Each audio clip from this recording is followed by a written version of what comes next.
پس اس سے زیادہ ظالم کون جو اللہ پر جھوٹ باندھے یا اس کی آیتوں کو جھٹلائے؟ ان کو ان کے نصیب کا لکھا ملتا ہی رہے گا، یہاں تک کہ جب ان کے پاس ہمارے بھیجے ہوئے فرشتے جان نکالنے آئیں گے تو کہیں گے کہ جن کو تم اللہ کے سوا پکارا کرتے تھے وہ اب کہاں ہیں؟ وہ کہیں گے کہ وہ ہم سے گم ہو گئے، اور اقرار کریں گے کہ بے شک وہ کافر تھے۔ تو اللہ فرمائے گا کہ جنوں اور انسانوں کی جو جماعتیں تم سے پہلے ہو گزری ہیں انہی کے ساتھ تم بھی داخل جہنم ہو جاؤ۔ جب ایک جماعت وہاں جا داخل ہوگی تو اپنے جیسی دوسری جماعت پر لعنت کرے گی، یہاں تک کہ جب سب اس میں داخل ہو جائیں گے تو پچھلی جماعت پہلی کی نسبت کہے گی کہ اے پروردگار، انہی لوگوں نے ہم کو گمراہ کیا تھا، تو ان کو آتش جہنم کا دگنا عذاب دے۔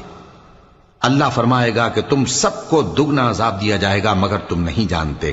اور پہلی جماعت پچھلی سے کہے گی کہ تم کو ہم پر